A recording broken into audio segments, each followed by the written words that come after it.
5 years ago, the doors closed. Schools emptied, universities fell silent, dreams once within reach became forbidden. For Afghan women, the Taliban takeover was not a moment in history, but the beginning of a different life. 5 years on, what does life look like when freedom disappears one restriction at a time?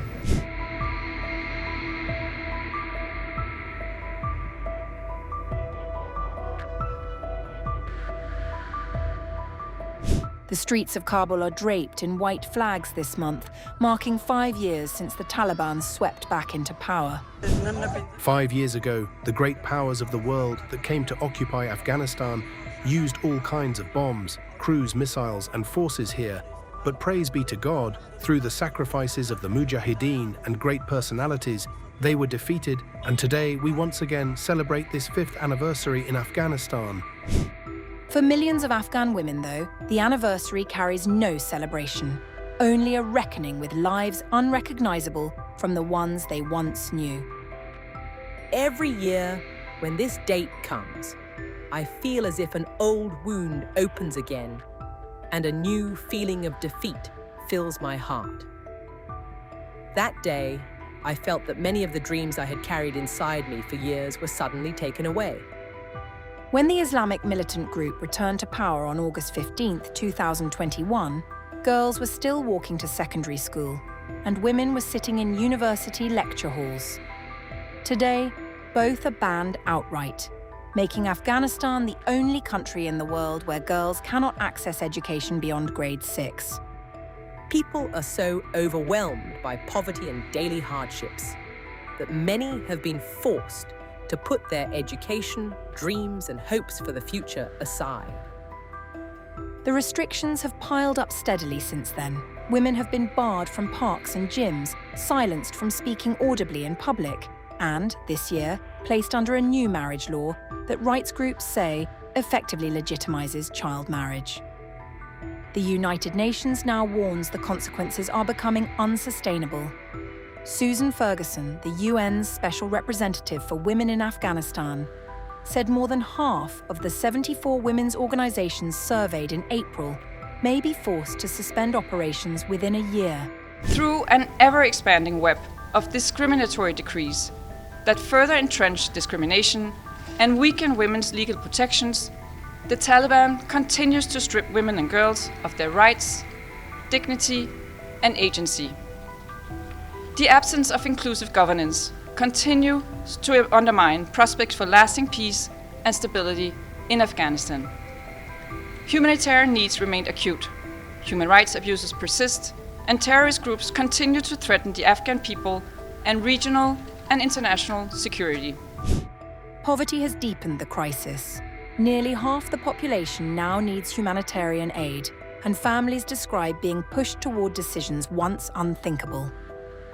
In Kabul, one mother told The Guardian she arranged her teenage daughter's marriage simply to keep her other children fed through the winter.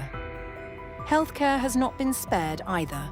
Women's labour force participation has collapsed from around 1 in 6 before the takeover to roughly 1 in 20 today. And hospitals report severe shortages of female midwives, leaving many women without safe access to treatment during childbirth. Midwife Marzia recounted watching a 45-year-old mother of 6 die in front of her after she travelled to the clinic from a remote district. We managed to save the baby, but now I keep thinking about the baby's future and the future of her 6 other children. What will happen to them without their mother? What will happen to the whole family? We were all heartbroken. For us, losing a patient is always the hardest part of our job. We become exhausted, both physically and emotionally. Taliban-appointed Foreign Minister Amir Khan Muttaqi has pushed back on the picture painted by rights groups, insisting women remain active as teachers, entrepreneurs, and civil servants.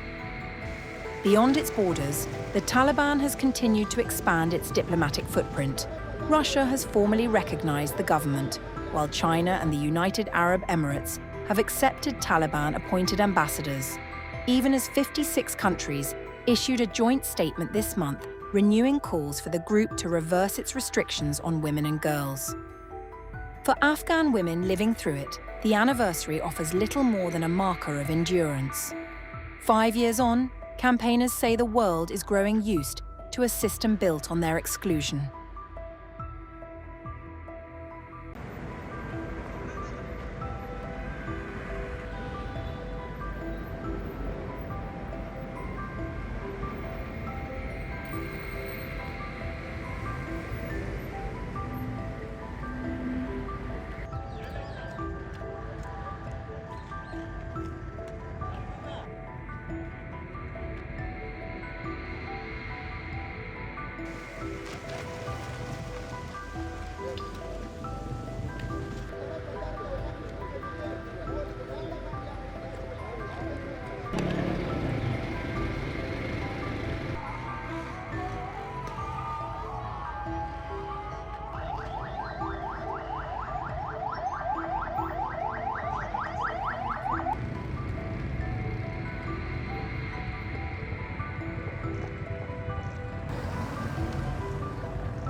زمینه تحصیل برای جوانان مهیا بسازد مطابق با شریعت قانون اسلام و کار هم این وظیفه خود امارت است که باید برای مردم کار مهیا بسازد که مردم به ایران و پاکستان دیگه مهاجرت نکنند.